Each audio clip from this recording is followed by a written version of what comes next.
صلى الله على محمد.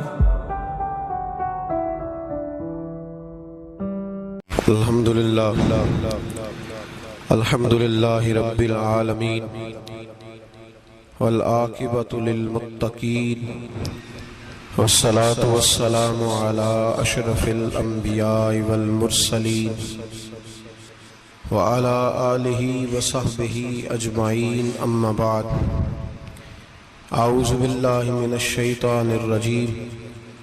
بسم الله الرحمن الرحيم. يا أيها الذين آمنوا اتقوا الله ولتنظر نفس ما قدمت لغد واتقوا الله إن الله خبير بما تعملون. صدق الله العظيم وصدق رسوله النبي الكريم. إن الله وملائكته يصلون على النبي يا أيها الذين آمنوا صلوا عليه وسلموا تسليما.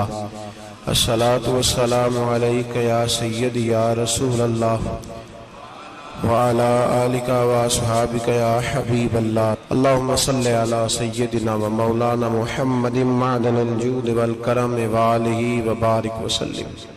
حمد و صلاۃ کے بعد اللہ تبارک و تعالیٰ نے قرآن مجید سورۃ الحشر کے اندر ارشاد فرمایا ہے کہ یا ایھا الذین آمنوا اتقوا اللہ،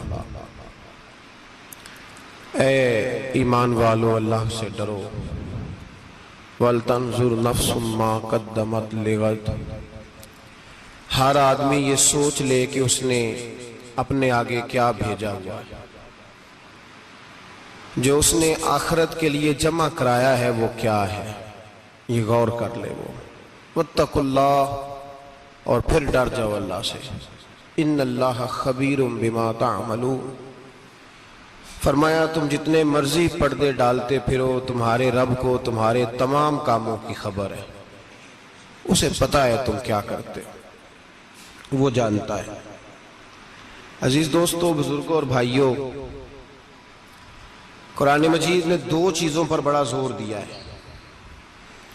ایک اللہ کو ماننا، اور اللہ کو ماننے کا مطلب ہے نبی پاک کو بھی ماننا. اللہ کو ماننے کا مطلب ہے کتابوں کو بھی ماننا، قرآن پاک کو بھی ماننا. لیکن دو باتیں آپ کو زیادہ ملیں گی، ایک ایمان، اور اس کے بعد سب سے زیادہ زور ہے ایمان بالآخرت پر. آخرت کو مانو. وَمِنَ النَّاسِ مَن يَقُولُ آمَنَّا بِاللَّهِ وَبِالْيَوْمِ الْآخِرِ وَمَا هُمْ بِمُؤْمِنِينَ. اللہ فرماتا ہے کچھ لوگوں کا دعویٰ ہے کہ ہم اللہ اور آخرت پر ایمان رکھتے ہیں، حالانکہ وہ ایمان نہیں رکھتے، دعویٰ کرتے ہیں، نفاق کا مظاہرہ کرتے ہیں، منافقت کرتے ہیں. جو اللہ کو ماننے والا ہوتا ہے اس کا رنگ اور ہوتا ہے. جس کو پتہ ہوتا ہے قیامت کے دن اللہ کے حضور کھڑے ہونا ہے، اس کے اعمال یہ نہیں مانتے. کہتے ہیں ہم مانتے ہیں، پر مانتے، دعویٰ ہے کہ ہم مانتے ہیں آخرت کو بھی اور اللہ کو بھی، پر نہیں مانتے. قیامت قائم ہونا ضروری ہے. اگر وقوع قیامت نہ ہو تو ظالم کی تو موجیں لگ گئیں. جابر تو موج کرے گا، فاسق اور فاجر تو کہیں گے دنیا میں بھی ہم اپنے اقتدار کے زور پر جیتے رہے، آج بھی ہمیں پوچھنے والا کوئی نہیں. عقلاً نقلاً قیامت کا قائم ہونا ضروری ہے.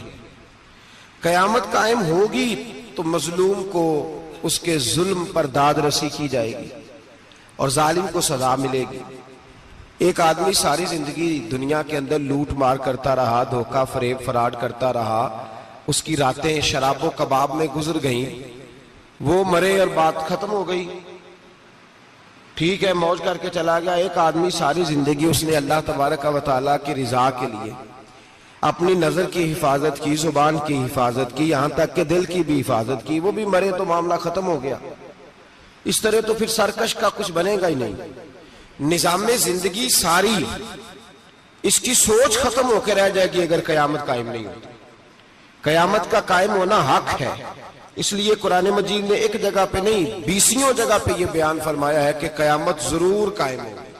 قیامت، اور وہ قائم ہو کر اپنے سارے لوازمات سمیت قائم ہوگی. میرے نبی پاک صلی اللہ علیہ وسلم نے فرمایا مظلوم کو حق ملے گا، ظالم کو سزا ملے گی۔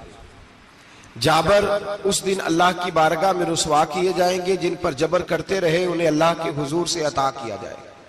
قیامت کا وقوع ہونا ضروری ہے، اور قیامت تو جب قائم ہوگی تب ہوگی، دنیا میں بھی ایسا ہوتا ہے۔ ظلم کا انجام ٹھیک نہیں ہوتا، جبر کا انجام، جھوٹ کی زندگی لمبی نہیں ہوتی، دھوکے، فریب، فراڈ، ملمہ سازی، ان چیزوں کی عمریں اللہ نے تھوڑی رکھی ہیں۔ وقتی طور پر ظالم کو، دھوکے باز کو، جابر کو جو مہلت ملتی ہے وہ سمجھتا ہے میری سیاست کام کر رہی ہے، وہ سمجھتا ہے میں بڑا دانا ہوں، بڑا چالاک ہوں، دیکھ لو اتنے ظلم کے، جبر کے، دھوکے کے باوجود بنا ہوا ہوں۔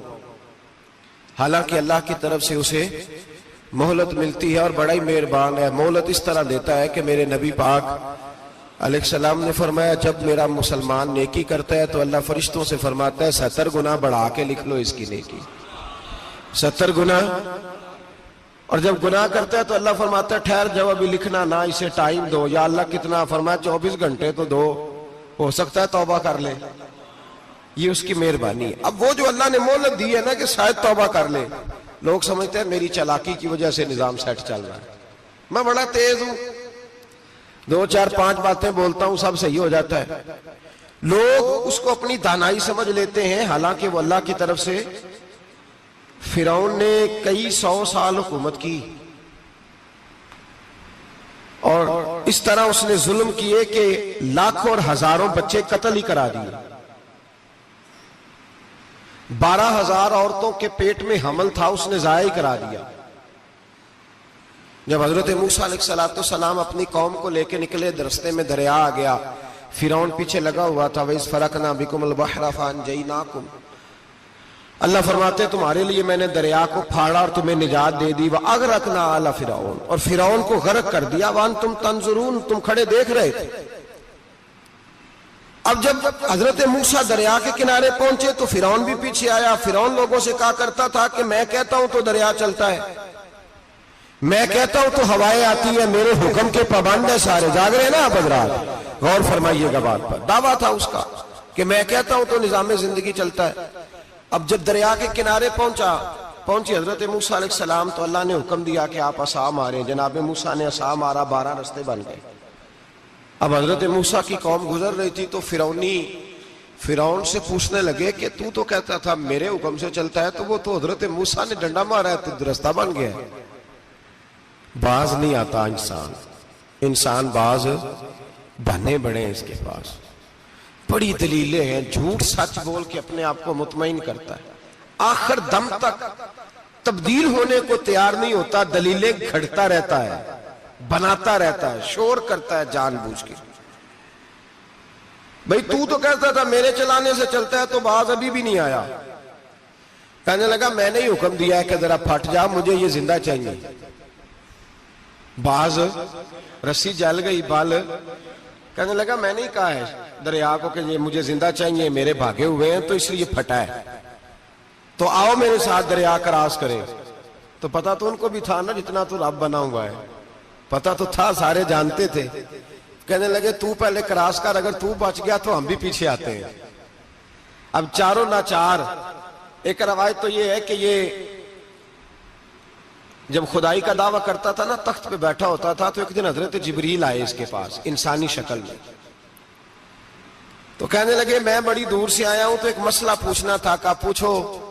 کہنے لگے ایک غلام تھا کسی بادشاہ کا، تو بادشاہ نے اسے تھوڑی دیر کے لیے ایک علاقے کی سربراہی دے دی۔ کتنی دیر کے لیے؟ کتنی دیر کے لیے ہمیں سربراہیاں ملتی ہیں؟ کیوں جی؟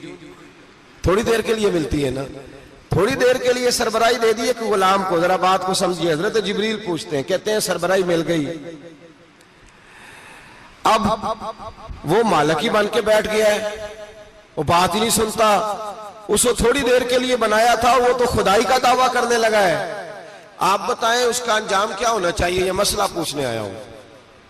تو فرعون کہنے لگا اس کا انجام یہ ہے کہ اسے پانی میں گھوتے دے دے کے مار دے۔ انجام کیا ہے؟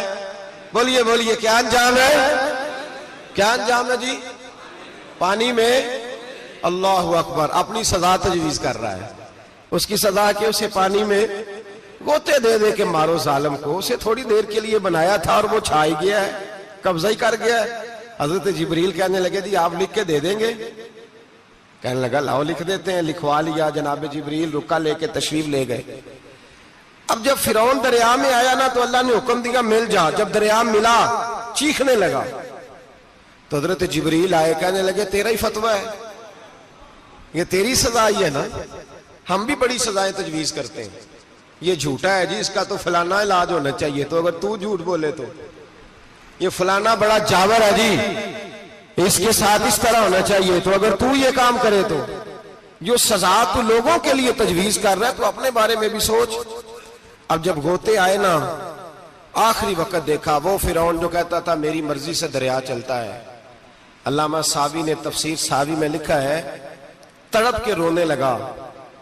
جب یہ مزاج ہے, ایک دفعہ اوپر آتا ہے آدمی جب دریا میں جاتا ہے, اوپر آیا تو چیخنے او میرے حواریو خدا کا واسطہ مجھے بچاؤ. کہنے لگے تو کہتا تھا میری مرضی سے چلتا ہے. بے بسی ہے, تڑپتا ہے, روتا ہے. وارث شاہ مان کری نہ وارثاں دا, رب بے وارثہ کر کے مار دائی. تڑپ رہا ہے, چلا رہا ہے, کوئی مدد کو نہیں پہنچتا. اب جب آخری غوطہ آیا تو کہنے لگا آمنا میں رب موسیٰ و ہارون, میں موسیٰ کے رب کو بھی مان گیا, ہارون کے رب کو بھی. اللہ نے فرمایا نہیں, اب تیرا ماننا قابل قبول ہے. اس وقت ماننا تھا جب تجھے مہلت دی تھی, جب تو جوان تھا. بڑھاپا آتا ہے, بیماری آتی ہے, جوان آدمی بیماری کا شکار ہوتا ہے تو کہتا ہے یا اللہ ایک دفعہ صحیح کر دے میں ساری پڑھا کروں گا, ایک دفعہ ٹھیک کر دے میں مسجد میں رہوں گا, میں اگلے سال اعتکاف بھی کروں گا, میں ساری تراویح پڑھوں گا. تو اس وقت پڑھنی تھی جب تجھے مہلت دی تھی, اس وقت پڑھنا تھا جب اللہ نے تجھے آسانی دی, زندگی دی. اگلا وقت یہ حال ایک کا نہیں ہوا. نمرود کو دیکھ لیں, حضرت ابراہیم علیہ السلام کو کہتا تھا میں رب ہوں. آپ نے فرمایا رب تو وہ ہے جو زندہ کرتا اور مارتا ہے. ایک موت کا قیدی بلایا, کہنے لگا ہاں بھائی کتنے دن رہ گئے تھے پھانسی میں؟ کہنے لگا جی پرسوں ہونی تھی. کہا جا تجھے آزاد کیا, لو میں بھی زندگی دیتا ہوں. ایک بے گناہ آدمی کو پکڑ کے قتل کر دیا, کہتا میں بھی مارتا ہوں. حضرت ابراہیم علیہ السلام کہنے لگے تو بیوقوفوں جیسی دلیلیں دے رہا ہے, چل اس طرح کر, میرا رب سورج مشرق سے نکالتا ہے, تو اگر رب ہے تو مغرب سے نکال کے دکھا. اب دلیل کا جواب کوئی نہیں تھا تو کہنے لگا پکڑو اور آگ میں ڈال دو. اللہ کے نبی کو آگ میں ڈالنے والا. یہاں ایک مچھر بیٹھا ہے, 400 سال حکومت کی اور خدائی کا دعویٰ کیا. یہاں مچھر بیٹھا تھا, چھینک آئی تو مچھر اندر چلا گیا. پہلے دربار کا ادب یہ تھا کہ جو آئے سجدہ کرے. اب اس کے سر پہ کوئی چیز مارتا تھا تو اسے سکون ہوتا تھا, مچھر تھوڑی دیر کے لیے اس کا دماغ چھوڑتا تھا. او بھائی یہ اس دھرتی پہ اللہ نے لوگوں کو نظارے دکھائے اور ہمیں سمجھانے کے لیے دکھائے, ہمیں تفکر کی, غور کی دعوت دی کہ دیکھ لینا, اپنے عمل کو پرکھنا. تمہارے عمل حضرت موسیٰ کے فرما برداروں جیسے ہیں, جناب ابراہیم کے فرما برداروں جیسے ہیں, یا بن کے بیٹھ گئے ہو؟ اب دربار کا ادب یہ ہے, بے بسی کا یہ حال ہے کہ جوتے لٹکتے ہیں دربار میں, جو آتا ہے جوتا کھینچتا ہے. اور ادب یہ ہے کہ 10 جوتے نمرود کے سر پہ مارو, اور 400 سال جوتے لگتے رہے. روتا تھا, جو آدمی آتا تھا منتیں کرتا تھا, کہتا تھا کہیں سے کوئی دوائی مل جائے گی. پاگلوں جیسی زندگی گزاری, پاگلوں جیسی سخت. وہ تو حساب, وقوع قیامت تو حساب ہوگا ہی. یہاں لوگ پاگل ہو کے مرتے ہیں, معاذ اللہ, نفسیاتی مریض ہو کے مرتے ہیں. یہاں آخری وقت اتنا سخت آتا ہے کہ دنیا موت کی دعائیں مانگتی ہے. میرے بھائی جب انسان ظلم کرتا ہے تو بھول جاتا ہے کہ شاید مجھے پوچھے گا کوئی نہیں. جب وہ زیادتی کرتا ہے تو بھول جاتا ہے. جب وہ کسی کا حق کھاتا ہے تو وہ کہتا ہے شاید اس کا تو وارث ہی کوئی نہیں جس کو میں لوٹ رہا ہوں. لیکن جب اللہ کی پکڑ آتی ہے, حجاج بن یوسف ظالم تھا, اس نے اچھے کام بھی کیے تھے. قرآن پاک پر زیر زبر آراب حجاج بن یوسف نے لگوایا. محمد بن قاسم کو ہندوستان سندھ کے علاقے فتح کرنے بھی حجاج بن یوسف نے بھیجا تھا. ساری خوبیاں اپنی جگہ پر, ظالم بہت بڑا تھا. کسی آدمی نے اس کے سامنے کونے کی طرف منہ کر کے ساتھ والے سے بات کر لی تو کہنے لگا میرے خلاف کیا, اس کو لے جاؤ, 2 ٹکڑے کر کے واپس لے آؤ. توتی بولتا ہے نا اقتدار. جب کسی کے ہاتھ اقتدار ہوتا ہے نا, وہ چاہے ایک گھر کا ہی کیوں نہ ہو, وہ 10 بندے فیکٹری میں کام کرتے ہیں اور جو ان کا مالک ہوتا ہے وہ کہتا میں مالک ہوں, مجھے مانو. جب تو صاحب اقتدار ہوتا ہے نا, جب تو سسر بن کے بیٹھتا ہے اور کسی غریب گھر کی بہو آتی ہے 2-4, تو کہتا میرا اقتدار ہونا چاہیے. جب میں کھانسنے لگوں تو ہر آدمی کے ہاتھ میں ٹشو پیپر ہونا چاہیے. جب میں بولنے لگوں تو بندھے ہوئے ہاتھوں سے ہر آدمی جی جی کرتا ہوا کھڑا ہونا چاہیے. جس آدمی کا, اور یہ کام بہو بھی کرتی ہے کئی دفعہ, وہ بھی کہتی ہے کہ تمہیں پتا نہیں میں کتنا لمبا چوڑا جہیز لے کے آئی ہوں. جب میں سونے کے لیے اپنے بیڈ روم میں جاؤں تو خبردار بوڑھے بابے کو اجازت نہیں کہ وہ کھانسے. اماں کو چاہیے کہ اگر اس کو بڑی سخت پیاس بھی لگی ہے تو میرے سوتے سوتے باورچی خانے میں برتن نہ کھٹکھٹائے. جو جہاں بھی جس اسٹیج پہ بھی بیٹھتا ہے وہ کہتا ہے کوئی نہیں مجھے پوچھنے والا, میں مطلق العنان ہوں. جوان بوڑھوں کا مذاق اڑاتے ہیں, سمجھتے ہیں شاید کبھی بوڑھے نہیں ہونا, مذاق اڑاتے ہیں. تندرست لوگ بیماروں کا مذاق اڑاتے ہیں, شاید کبھی بیمار نہیں ہونا. حجاج بن یوسف ظالم تھا, ظلم کرتا تھا, زیادتی کرتا تھا. حضرت سعید بن جبیر ایک تابعی بزرگ تھے, اتنے بڑے بزرگ تھے کہ ساری رات نماز پڑھتے تھے, سارا سال روزہ رکھتے تھے. ایک دن انہوں نے منبر پہ بیٹھ کے کہا کہ حجاج ظلم سے باز آ جائے ورنہ اللہ کی لاٹھی بڑی بے آواز ہے. اللہ کی لاٹھی, اس کا کیا مطلب ہوتا ہے؟ اس کا مطلب ہے جب رب کی لاٹھی چلتی ہے تو اس کی آواز, جی اس کا پہلے کوئی پیغام, وہ پہلے اعلان نہیں کرتا کہ تگڑے ہو جاؤ لاٹھی چلنے لگی ہے. لاٹھی چلتی ہے پر اس کی آواز, سمجھ آ رہی ہے میری بات کی؟ جمعۃ الوداع کے لیے تشریف لانے والے احباب خاص غور فرمائیے گا. حجاج بن یوسف کو پتا چلا کہ حضرت سعید بن جبیر نے میرے خلاف بات کی, بلا لیا. کہنے لگا تو نے میرے خلاف بات کی ہے؟ فرمانے لگے کی ہے. کہنے لگا تجھے پتا ہے میں قتل کر دوں گا. آپ فرمانے لگے نہ تو زندگی کا مالک ہے نہ موت کا مالک ہے, تو کیسے قتل کر؟ کہنے لگا تجھے پتا ہے میرا؟ فرمایا میں نے تجھے نہیں, میں نے تو کئی شداد, کئی حماد, کئی قارون, کئی فرعون, کئی نمرود دیکھے, کئیوں کی داستانیں سنی. تو کون ہے؟ تو چھوٹا سا ہے. ایک جملہ ہے ملا جلال الدین رومی کا, بڑے درویش تھے, ایک بات کہہ گئے. کہنے لگے نمرود جتنے پیسے نہیں, فرعون جتنی حکومت نہیں, قارون جتنی دولت نہیں, ورنہ فرمانے لگے میرے زمانے میں بھی کئی لوگوں کا خدا بننے کو دل کرتا ہے, کئی لوگوں کا دل کرتا ہے, لیکن نمرود جتنے پیسے, فرعون جتنی طاقت اور قارون جتنی دولت نہیں, ورنہ ہو سکتا ہے لوگ دعویٰ کر جائیں معاذ اللہ ثم معاذ اللہ. یہ آج سے کئی 100 سال پہلے وہ کہہ رہے ہیں, آج تو حالات بڑے ابتر ہیں, اس کی نسبت خطرناک ہے. فرمانے لگے حضرت سعید بن جبیر تو زندگی موت کا مالک نہیں. کہنے لگا پکڑو, قتل کرو اسے, لے جاؤ. جب پکڑ کر کھینچ کر لے جا رہے تھے نا تو حضرت سعید بن جبیر مسکرانے لگے. اب ظالم کے سامنے مسکرائے تو اس کو بڑا غصہ آیا, یہ میرا مذاق اڑاتا ہے. بلا لیا, ادھر آؤ, کیوں مسکرا رہے ہو, کیا ہوا؟ تو حضرت سعید بن جبیر کہنے لگے میں مسکرا رہا ہوں تیری بیوقوفی پر اور اپنے اللہ کی دی ہوئی ڈھیل پر. میں مسکرا رہا ہوں کہ یا اللہ کیا بات ہے, کیا تیرا شان ہے, کیسے لوگوں کو ڈھیل دی ہوئی ہے. میں مسکرا رہا ہوں تیری بیوقوفی پر کہ تو سمجھتا ہے شاید مجھے پوچھنے والا کوئی نہیں. کہنے لگا اس کو باہر نہ لے جاؤ, میرے سامنے قتل کرو. ٹھیک ہے جی, قتل کرنے لگے تو حضرت سعید بن جبیر نے منہ کعبے کی جانب کر لیا. انی وجہت وجہی للذی فطر السماوات والارض حنیفا وما انا من المشرکین. جب آپ نے یہ آیتیں پڑھی نا کہ میں نے منہ کر لیا ہے اپنے رب کی جانب, کرو مجھے قتل. کہنے لگا نہیں نہیں, اس کا منہ پھیرو, کعبے کی طرف ہو کے قتل نہ ہو. ہے ظالم پر پاگل ہو گیا ہے. حضرت سعید بن جبیر کے حوصلے نے شکست دے دی, ناکام ہو گیا, مخبوط الحواس ہو. کہنے لگا اس کا منہ پھیر دو. جب کعبے سے پھیرا تو آپ فرمانے لگے للہ المشرق والمغرب فانما تولى فثم وجه اللہ. اللہ فرماتا ہے تو مشرق اور مغرب سارا ہی اللہ کا ہے, جدھر بھی منہ کرو گے ادھر اللہ ہی اللہ ہے, جدھر بھی منہ کرو گے ادھر اللہ ہی اللہ ہے. چاروں جانب پھیر دے جدھر منہ پھیرنا ہے, تو نے پھیر دیا منہ. حضرت سعید بن جبیر کے گلے پہ خنجر رکھا تو آپ نے ہاتھ اٹھائے، کہنے لگے اے اللہ میرے بعد اسے کسی اور پر مسلط نہ کرنا، میرے بعد کسی اور پر مسلط نہ، بس میں آخری ہوں۔ جب آپ ذبح ہوئے تو اتنا خون نکلا کہ لوگ کہتے ہیں جتنا اونٹ کے وجود سے نکلتا ہے، تر ہو گیا سارا اس کا دربار۔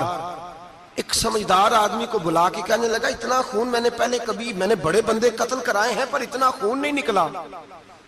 تو وہ کہنے لگے لوگ مر جاتے ہیں، مرتے وقت ڈر جاتے ہیں، سہم جاتے ہیں، خون سکڑ جاتا ہے، لگتا ہے یہ شخص جب دنیا سے گیا ہے تو ڈٹ کے گیا ہے، یہ ڈٹ کے گیا ہے دنیا سے۔ حجاج بن یوسف رات کو سویا تو تڑپ کے اٹھا، کیا ہوا؟ گھر والے کہنے لگے کیا ہوا؟ کہنے لگے سعید بن جبیر خواب میں آئے اور کہتے ہیں اٹھ مجھے بتا تو نے مجھے کیوں قتل کیا، بتا کیوں مارا؟ اگلی رات پھر سویا تو وہی خواب، پھر سویا تو وہی خواب۔ گناہ نفسیاتی مریض بنا دیتا ہے، ظلم تجھے مخبوط الحواس کر دیتا ہے۔ جب تو زیادتی کرتا ہے تو اللہ فرماتے ہیں کہ تو اللہ کو بھولتا ہے، اللہ تجھے اپنا آپ بھلا دیتا ہے، پھر تو بھول جاتا ہے، پھر تو سیدھے رستے پہ چلتا ہے پر بھٹک جاتا ہے، پھر تو صحیح رستوں کا تعین کر کے بھی گمراہ ہوتا ہے، پھر تو روز وہی گاڑی چلاتا ہے پر اب جب تو بریک لگاتا ہے تو نہیں لگتی۔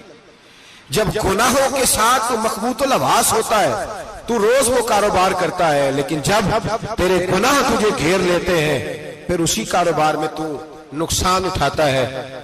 حجاج بن یوسف تڑپتا ہے، روتا ہے، یہاں تک کہ بیمار ہو گیا، پیٹ میں درد ہوتی ہے، پتہ نہیں کیا ہوا، تکلیف ہوتی ہے، پتہ نہیں، سارے حکیم، طبیب، ڈاکٹر، کوئی نہ سمجھ سکا کہ بیماری کیا ہے۔ جو بیماریاں خدائی ہوتی ہیں ان کا لوگوں کو پتا، جو آزمائشیں رب کی جانب سے ہوتی ہیں وہ ڈاکٹروں کے ہتھے نہیں چڑھتی، جو تکلیفیں اللہ دیتا ہے ان کا حکیم طبیب علاج نہیں کر پاتے، مشکل، اور شفا اسی وقت ہوتی ہے جب اللہ دینا چاہے، اور جب رب بھی دینا نہ چاہے تو بڑے بڑے ڈاکٹر کہتے ہیں کہ ہمارے بس کی بات نہیں رہی۔ بغداد سے حکیم آئے، پیٹ دیکھا، کہنے لگے نہ تیرے معدے میں کوئی دقت ہے، نہ تیرے جگر میں، نہ کسی اور جگہ، ماجرا کیا ہے؟ ایک آخری علاج ہے، آخری، وہ کیا؟ گوشت کا چھوٹا سا ٹکڑا دھاگے کے ساتھ باندھ کے منہ میں ڈالا اور پھر ایک باریک سا تنکا لے کے اس کو اندر ڈالنے لگے گلے میں۔ وہ گوشت کا ٹکڑا جب حلق کے اندر اتر گیا، اس حکیم نے واپس کھینچا تو کیسے ایسی بدبو آئی جیسی کبھی سونگی نہ تھی۔ جانور، کیڑے مکوڑے لگے ہوئے باہر نکلے، اور جب دیکھا تو جتنے محل میں لوگ بیٹھے تھے چلاتے ہوئے نکل گئے کہ یہ کیا مصیبتیں ہیں۔ حکیم بھی اٹھ کے دوڑنے لگا، کہا تجھے کیا ہوا؟ کہنے لگے حجاج تیری بیماری زمینی نہیں، تیری مصیبت زمینی نہیں۔ کہا میری مرض تک تم کیوں نہیں پہنچ پا رہے؟ تو کہنے لگے لگتا ہے تو بد دعا کا مریض ہے، لگتا ہے تو ظلم کا مریض ہے، تو جبر کا مریض ہے۔ تڑپتا رہا، سسکتا رہا۔ ایک وقت وہ بھی آیا کہ گھر والوں نے کمرے میں بند کر کے تالا لگا دیا، دیوار سے ٹکرے مارتا۔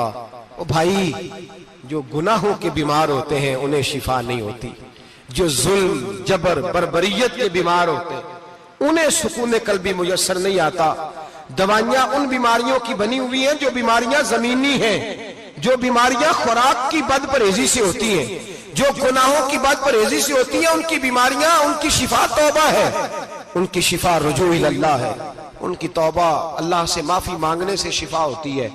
حجاج جب مرنے لگا تو بلایا، یہ رنگ بھی ذرا ملاحظہ کیجئے گا، دو چار قریبیوں کو بلایا، پتہ ہوتا ہے نا اپنے کرتوتوں کا آدمی کو، پتہ سارا ہے سردار لوٹیتی ہے، جب پتہ ہوتا ہے سارا، بلا کے کہنے لگا جب میں مر جاؤں تو مجھے رات کو دفن کرنا۔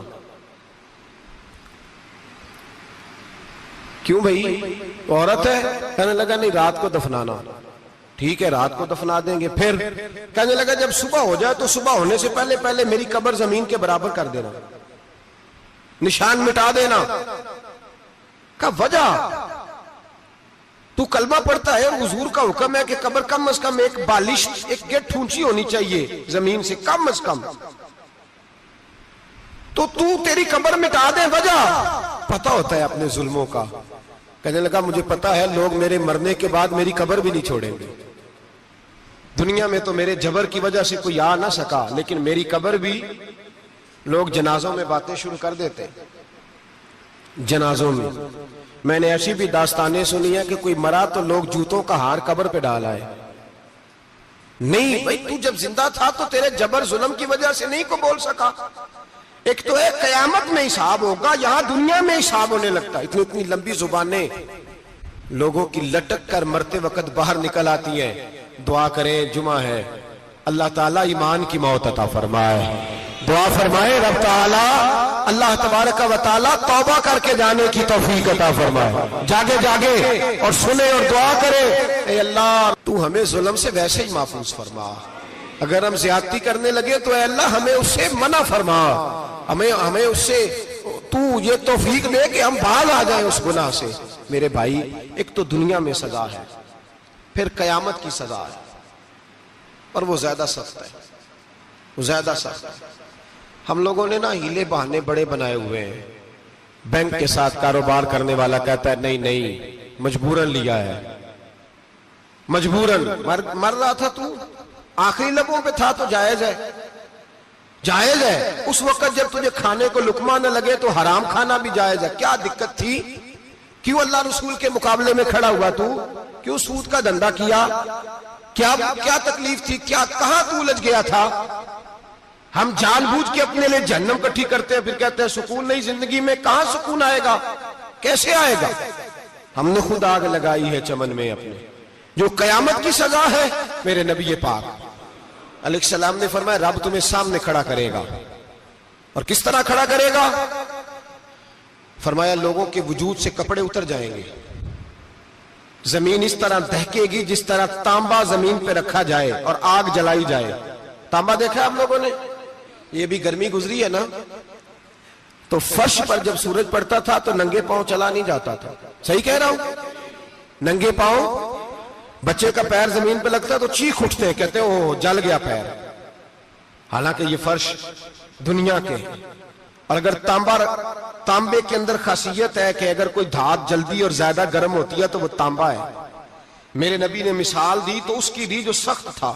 فرمایا تانبے کی طرح زمین تپائی جائے گی اور پھر ننگے پاؤں رب تمہیں کھڑا کرے گا. آج سورج کی پشت تمہاری جانب ہے، قیامت میں منہ تمہاری جانب ہوگا. نیزہ آپ نے دیکھا ہوگا، نیزہ ہوتا تھا. فرمایا یہ جو تم نیزے دیکھتے ہو صرف 1.25 نیزے کے برابر سورج قریب آ جائے گا، اور پھر اللہ تمہیں سامنے کھڑا کر کے تم سے سوال جواب کرے گا. اور حضور نے کہہ دیا ہے تو اب کسی نعت خواں کے کہنے سے بات بدل سکتی، کسی پیر کے کہنے سے جملہ بدل سکتا، کسی خطیب کے کہنے سے فکر نہ کرنا وہ سامنے جنت پڑی ہے، اب بات بدل سکتی؟ خدا کی رحمت پر بھروسہ رکھنا ضروری ہے، نبی پاک کی شفاعت کی امید رکھنا. بولیے. لیکن جو حضور نے بیان کیا ہے اس کو ماننا بھی یہ بھی ضروری ہے. میرے نبی پاک نے فرمایا اللہ تم سے حساب لے گا اور اللہ پوچھے گا، تم نے جواب دینا ہے. حضور کس شے کا؟ فرمایا جو پہنتے ہو اس کا جواب نہیں دینا، جو کھاتے ہو اس کا جواب نہیں دینا، جو اللہ کے راستے میں دیتے ہو اس کا جواب، باقی ہر شے کا جواب دینا ہے. ادھر جو پلاٹ ہے اس کا بھی جواب دینا ہے، اور وہ جو بچوں کو پیسے بتائے ان کا بھی جواب دینا ہے، جو چھپائے ہیں ان کا بھی. ثم لتسألن یومئذ عن النعیم. جو کمیٹی اپنے محلے میں ڈالی ہے اس کا بھی جواب دینا ہے، جو سسرال کے علاقے میں ابا جی سے چوری ڈالی ہوئی ہے اس کا جواب بھی، سب کا جواب دینا ہے، تمام حساب کتاب. اور اللہ فرماتے ہیں میں سامنے کھڑا کر کے ہر سوال کا تجھے ہر سوال کا جواب. اچھا یہ جو بڑے لوگ تھے وہ حساب سے ڈرتے تھے، ہم چھوٹے لوگ ہیں ہم حساب سے ہم نہیں ڈرتے، ہم کہتے ہیں دیکھی جائے گی. بڑے لوگ جو تھے وہ حساب سے. حضرت ابوبکر صدیق دعا کرایا کرتے تھے، دعا کرو اللہ مجھ سے حساب نہ پوچھے. حضرت عمر فاروق رضی اللہ تعالیٰ عنہ اپنے بیٹے سے کہتے تھے بیٹا اپنے باپ کے لیے رحمت کی دعا کرنا، میں درگزر والا ہوں، میں حساب والا کوئی نہیں. بڑے لوگ ڈرتے تھے، بڑے لوگ. حضرت عثمان غنی قبر پہ کھڑے ہوتے تھے تو داڑھی آنسوؤں سے بھیگ جاتی. غلام کہتے ہیں حضور 3 دفعہ نبی پاک نے آپ کو جنت کی بشارت دی ہے، 3 دفعہ بشارت دی ہے، تو آپ کیوں اتنا روتے ہیں؟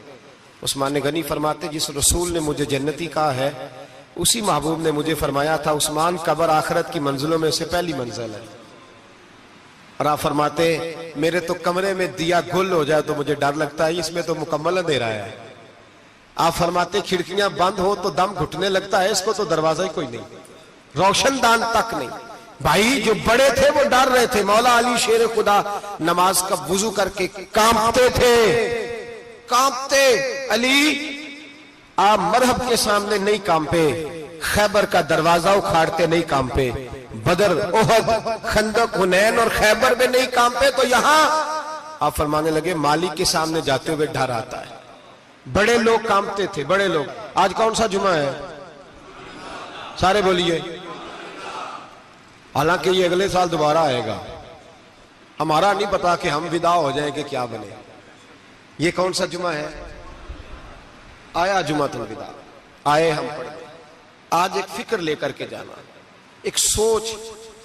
جہاں روز رات کو بیٹے کی ٹینشن، بیٹی کی ٹینشن، بھائی کی ٹینشن، پوتے کی ٹینشن ہوتی ہے نا، ایک ٹینشن اور اپنے آج ایک ٹینشن بڑھا لو، قبر کی ٹینشن پیدا کر لو، قیامت کی تھوڑی سی فکر کر لو، تھوڑی سی ایک لمحے کے لیے صحیح تھوڑا خیال پیدا کرے. حضرت حسن بصری نام سنا ہوا ہے نا، یہ حضرت علی کے شاگرد ہیں. نبی پاک کے گھر میں آ جاتے تھے کئی دفعہ، بچے تھے جب. حضرت حسن بصری تابعی ہیں. فرماتے خانہ کعبہ میں عمرہ کرنے گیا، طواف کعبہ کر رہا تھا تو بڑا عجیب منظر ہوا. رات کی تنہائی ہوئی. اس وقت کئی دفعہ طواف بند بھی ہوتا تھا، اس لیے کہ رش کم ہوتا تھا تو رات کو سب سو جاتے. کہتے رات ذرا گہری ہوئی تو لوگ اپنا اپنا خیمہ لے کے جاتے تھے. اب تو ہوٹل ہے نا تو خیمے لگتے تھے، لوگ خیمہ لے کے جاتے تھے، جہاں جگہ ملتی تھی خیمہ لگا کے رہتے تھے. فرماتے میں رات کو سویا خیمے میں، ایک دردناک آواز آئی. میٹھی ہے، دھیمی ہے، پر درد بڑا ہے. کوئی رونے والا رو کے کہتا ہے اللہ حساب قیامت میں مجھ سے نہ لینا، اے اللہ تنہائی میں جتنا مرضی حساب لینا پر لوگوں کے سامنے نہ لینا.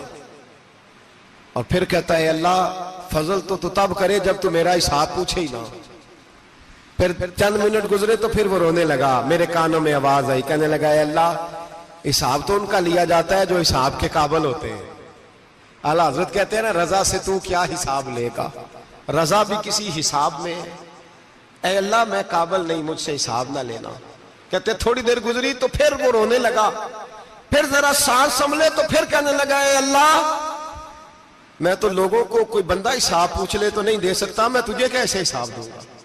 پھر تڑپنے لگا. کہتے تھوڑی دیر گزری تو پھر ایک لفظ انہوں نے کہے رونے والے نے، کہنے لگے اللہ دیکھ تیرے محبوب کا فرمان ہے جو معافی مانگے تو اسے معاف کر دیا کرتا ہے. اے اللہ میں معافی مانگنے آیا ہوں اور مسجد نہیں آیا، میں کعبۃ اللہ ہی آ گیا ہوں. کہتے ہیں وہ اتنا روئے کہ چیخ آئی ان کی. اور جب دھڑام سے کوئی زمین پہ گرا تو میں پریشان ہوا کہ اب تو بے ہوش ہو گیا. فرماتے ہیں میں زور سے اٹھا فٹافٹ اور اس شخص کی طرف بڑھا. میرے دل میں خیال ہے کوئی گناہگار ہے بیچارہ، تو چلو میں بھی دعا کرتا ہوں. اس کو کہتا ہوں بیٹے فکر نہ کر، اللہ تیری مدد کرے گا. فرماتے ہیں میں گیا اس نیت کے ساتھ کہ میں کہوں گا چلو اٹھو تم بھی دعا کرو میں بھی کرتا ہوں، اللہ ہم سے حساب نہ پوچھے. کہتے میں گیا تو وہ شخصیت بے ہوش پڑی تھی، کالے سیاہ بال ان کے چہرے پہ بکھرے ہوئے تھے. کہتے ہیں لوگوں جب میں نے زلفیں ہٹائیں چہرے سے تو میرا وجود کانپنے لگا آسمان ٹوٹ پڑے گا، زمین پھٹ جائے گی، ستارے بکھر جائیں گے، آج بہہ جائیں گے سمندر. فرماتے ہیں میری چیخیں نکل گئی. یہ کوئی گناہگار تو نہیں، یہ تو حضرت فاطمہ کے پوتے امام زین العابدین ہے. یہ تو امام حسین کا وہ بیٹا ہے جو کربلا میں تنہا بچے تھے. فرماتے ہیں میں امام کا چہرہ دیکھا تو بھاگ کے آیا اور میں نے اپنی داڑھی ان کے پیروں کے ساتھ مس کی اور میں نے کہا حضور اٹھئے. امام اٹھے تو میں نے کہا شہزادے تیرے تو اشارے سے اللہ کئی گناہگاروں کو بخشے گا، تیری تو دعا سے اللہ بخشے گا، یہ کیا کر رہے ہو؟ تو امام زین العابدین کہنے لگے حسن بصری ادھر آ یار، ادھر آؤ بزرگو، میرے دادا کے پاس رہنے والے ہو. میں نے آج ہی سنا ہے کہ اس کا عذاب بڑا سخت ہے. آؤ میرے لیے دعا کرو، اللہ پاک مجھ سے حساب نہ پوچھے، کہا حضور نہ کریں۔ اب فرمانے لگے تجھے نہیں پتا کچھ چیزیں ایسی ہیں کہ رب نے اگر حساب پوچھا تو میں واقعی جواب نہیں دے پاؤں گا، چل کر میرے لیے دعا۔ کہتے میں نے ہاتھ باندھے، حضور میں نہیں کرتا، اٹھا کہہ۔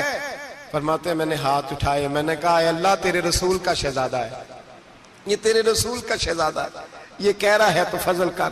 او بھائی جو بڑے تھے وہ تو تڑپتے تھے، سسکتے تھے۔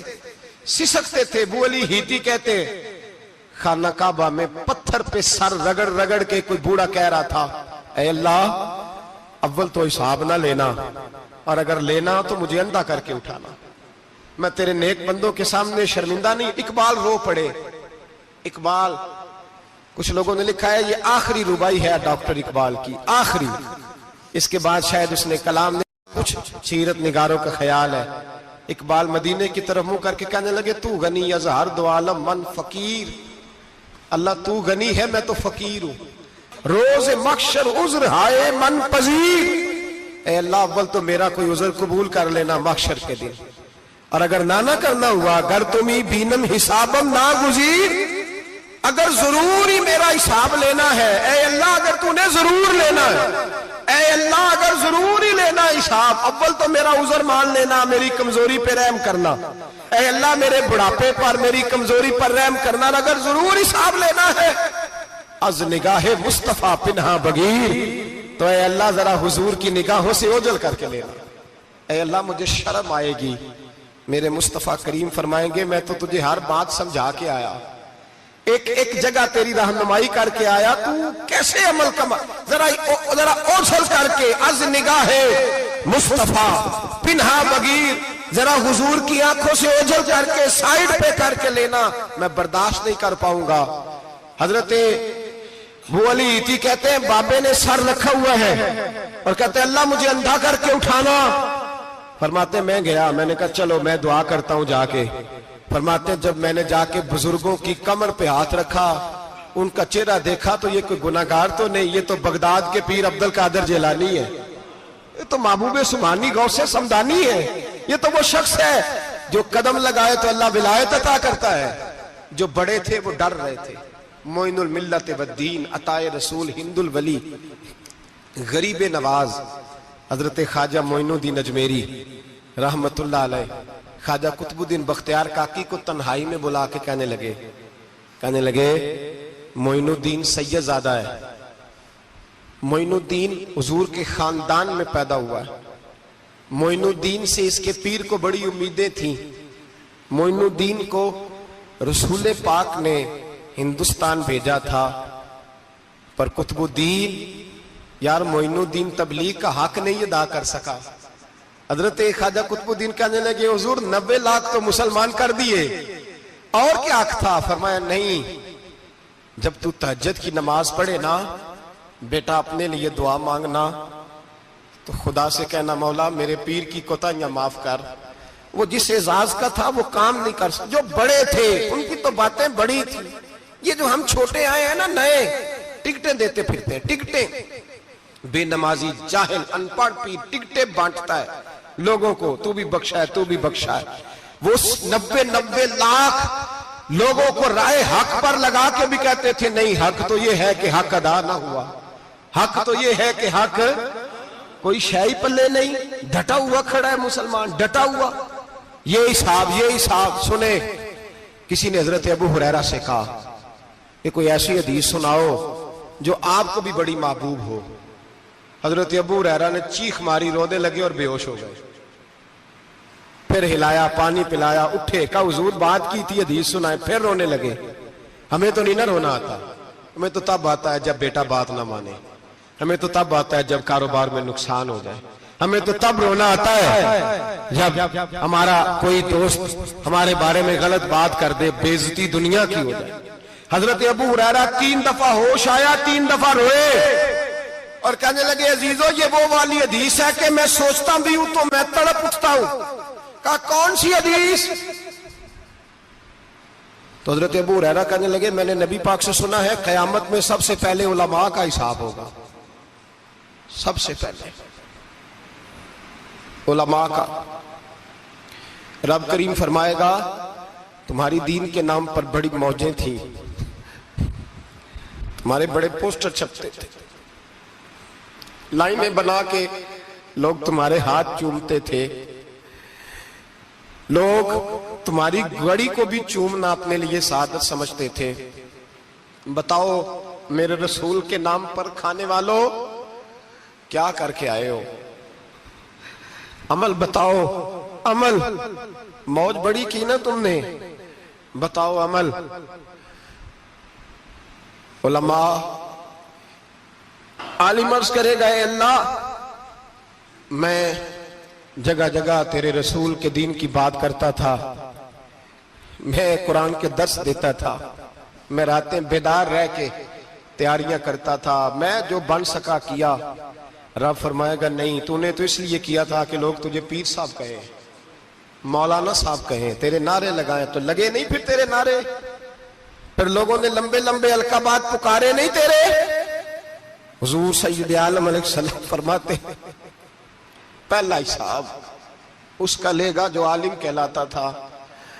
رب پوچھے گا تجھے طاقت دی، ہمت دی، بولنے کی صلاحیت دی، اپنے فضل سے دی، بتا کیا کما کے آیا ہے. حضرت ابو ہریرہ روتے ہیں، کہتے ہیں میں بھی تو حدیثیں سناتا ہوں، میں بھی تو عالم ہوں، میرے پیچھے بھی تو لوگ بھاگتے ہیں. لوگوں بتاؤ اگر اللہ نے ابو ہریرہ سے پوچھا تو کیا جواب دے گا؟ اللہ فرمائے گا علماء کے لیے بخاری مسلم ہے، انہیں اٹھاؤ اور جہنم میں ڈال دو. امام غزالی فرماتے ہیں اگر کسی عالم کو سزا ملی تو سب سے سخت عالم کو ملے گی. دعا فرمائیں اللہ میرے جیسے لوگوں کو ہدایت کا رستہ عطا فرمائے، اور جو کہتے ہیں سمجھتے ہیں اللہ اس پر عمل کی توفیق عطا فرمائے. فرمایا حضرت ابو ہریرہ نے دوسرے نمبر پر سخی اللہ کی بارگاہ میں کھڑا کیا جائے، مالدار.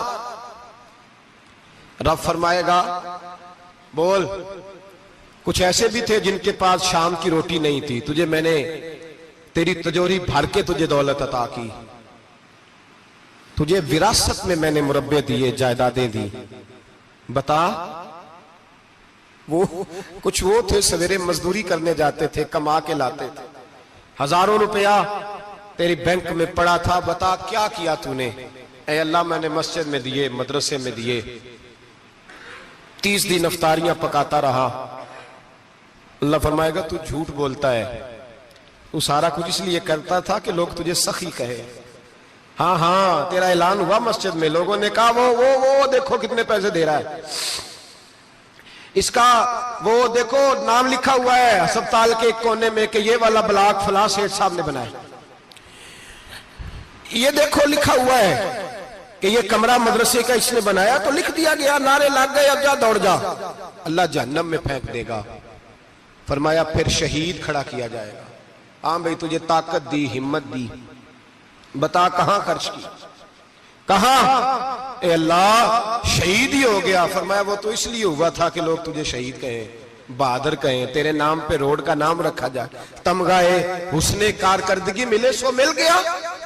میرے لیے بتا کیا کر کے آیا ہے، میرے لیے. اسے اٹھاؤ اور جہنم میں پھینک دو.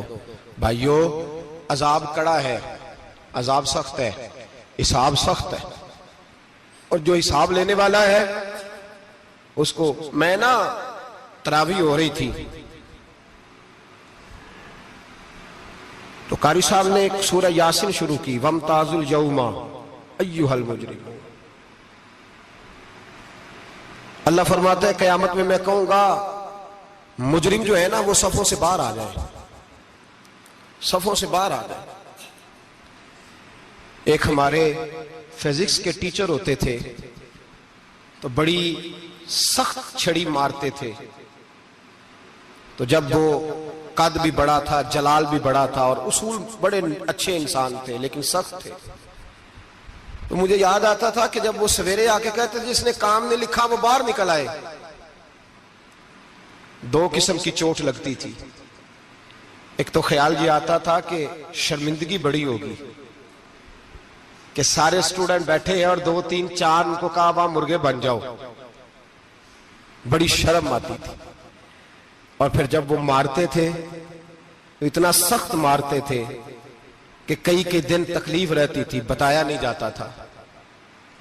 وہ اسٹوڈنٹ بتاتے تھے کہ یار اس سے بچو کسی بھی طریقے، اور کسی کا کام رہ بھی جاتا تھا کہتے تھے اس پیریڈ کی ڈیوٹی سبق یاد کر کے آنا ہے۔ سخت ٹیچر کے بارے میں تیرا میرا یہ رویہ ہے۔ تو یاد آ رہا تھا جب وہ کہہ رہے تھے نا وَامْتَازُوا الْيَوْمَ أَيُّهَا الْمُجْرِمُونَ، تو میں صف میں کھڑا تھا تو 2 قطرے میرے بہہ گئے آنسوں کے۔ مجھے ساتھ بچہ کہنے لگا تبھی یہ ٹھیک ہے، میں نے کہا تبھی یہ تو ٹھیک ہے، کچھ یاد آ گیا ہے کہ میدان محشر میں یہاں تو چھپے ہوئے ہیں نا عیب، چھپے ہوئے، اور بھائی رب بڑا کریم ہے، عیبوں کے باوجود نوازتا ہے۔ میرا دعویٰ یہ ہے اگر ہمارے عیب کھل جائیں، لوگ ہمیں دھرتی پہ جینے نہ دیں، لوگ جینے نہ دیں، نکال دیں، اپنے بھی ہمیں برداشت نہ کریں، یہ تو اس کا کرم ہے۔ پتہ سارا ہے سردار نو کیتیاں دا، پردہ چپایا ہی تیرا پلا ہو سی۔ وَامْتَازُوا الْيَوْمَ أَيُّهَا الْمُجْرِمُونَ، اللہ فرمائے گا مجرم باہر آ جائے۔ یا اللہ کیا ہوگا؟ جب سوال جواب ہوں گے تو رب فرماتا ہے تیری زبان پہ مور لگا کے بند کر دوں گا، تیرے ہاتھ بولیں گے، پیر بولیں گے، سر بولے گا، پیٹ بولے گا۔ اس وقت کی فکر پیدا کریں، ٹینشن پیدا کریں۔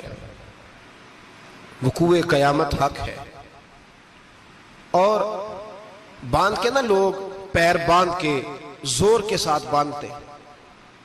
سگا بیٹا جب قبر میں دفن کرتا ہے نا تو وہ بھی کہتا ہے وہ کونا، یہ کونا تھوڑا سا مٹی کم ہے، یہاں بھی مٹی ڈالو۔ پہلے لوگ روزانہ جاتے ہیں، پھر ہفتے کے بعد، پھر مہینوں بیت جاتے ہیں۔ کچھ قبریں ایسی بھی ہیں جن پہ کھڑے ہوں تو لگتا ہے قبریں رو رہی ہیں اور کہتی ہیں جاؤ میرے گھر والوں سے جا کے کہو کوئی پھیرا ہی لگا جائے، وہ ایک دفعہ آئے تو صحیح۔ کوئی مٹی نہیں ڈالتا، بادشاہوں کی قبریں روتی ہیں، سرمایہ داروں کی قبریں روتی ہیں، کوئی جاتا نہیں۔ اتنے اتنے موٹے سوراخ ہے قبروں میں، آپ اپنے شہر کے قبرستان پھر کے دیکھ لیں، سوراخ ہے۔ او بھائی حضرت مولا علی شیر خدا قبرستان گئے تو پہلے رونے لگے، پھر کہنے لگے قبروں والوں کیا حال ہے تمہارا؟ تو آپ فرماتے ہیں مردہ مجھے اندر سے بول کے کہنے لگا علی کفن پھٹ گیا، ہڈیاں ٹوٹ گئی، مال تو دے آئے تھے وارثوں کو پر حساب ہمیں دینا پڑ رہا ہے، تو بتا پیچھے کیا حالات ہیں؟ تو حضرت علی کہنے لگے تمہاری بیویوں نے اور نکاح کر لیے، تمہارے دوستوں نے نئے دوست بنا لیے، تمہاری اولادوں نے تمہارے بغیر جینا سیکھ لیا، تمہاری جائیدادیں بٹ گئیں، تمہارا پیسہ تقسیم ہو گیا۔ پہلے تو کوئی تمہارا نام لیتا تھا، اب تو تمہارا ذکر ختم ہو گیا ہے، اب تو 1-2 نسل تک تمہارا ذکر تھا، اب تو تمہیں یاد ہی کوئی نہیں کرتا۔ کہتے ہیں لوگ یہاں کوئی رہا کرتا تھا، یہاں کوئی ہوا کرتا تھا، اب تو تم قصہ پارینہ، قصہ ماضی ہو گئے۔ حساب کا وقت قریب ہے، قریب آ گیا وقت۔ اللہ فرماتے ہیں اقترب للناس حسابهم وهم فی غفلۃ معرضون، فرمایا حساب کا وقت قریب آ گیا ہے تو ابھی بھی غافل ہے۔ جمعۃ الوداع ایک پریشانی لگانے کا ارادہ تھا، بڑی پریشانیاں پالی ہیں، ایک پریشانی اور پال لو، جس کو یہ پریشانی لگ جائے اس کی عمل سمرنے لگ جاتا ہے۔ یہ پریشانی پال لو کہ اگر مجھے حساب دینا پڑے۔ حضرت عمر کا فرمان، آپ فرمایا کرتے تھے اپنا حساب خود کر لو قبل اس کے کہ اللہ تمہارا حساب کرے۔ خود کر لو اپنا حساب، خود کھاتے ٹھیک کر کے رکھو، چیک کر کے رکھو۔ میری دعا ہے اللہ پاک ہمیں ان میں شامل کرے جن کو وہ معاف کرنے والا ہے، آمین تو کہہ دے۔ اللہ تبارک و تعالی ہمیں ان لوگوں میں شامل کرے جنہیں اللہ بغیر حساب جنت عطا کرنے والا ہے۔ فکر پیدا کریں، سوچ پیدا کریں۔ اللہ تبارک و تعالیٰ کو راضی کرنے کے ایام ہے اور اس کی رضا کی طرف توجہ کریں سارے حضرات۔ اللہ تبارک و تعالیٰ آپ کو سعادت مندیاں اور برکتیں عطا فرمائے۔ اللہ اللہ ہے مجھ پر پہرا دے گا کون لڑائی میں، مجھ پر پہرا دے گا کون لڑائی میں، مجھ پر پہرا دے گا کون لڑائی میں، مجھ پر پہرا دے گا کون لڑائی میں؟ میں صدیق اکبر آقا بول پڑے مٹھی سے ابو جہل کی کنکر بول پڑے اللہ اللہ حی اللہ اللہ حی اللہ صلی اللہ علیہ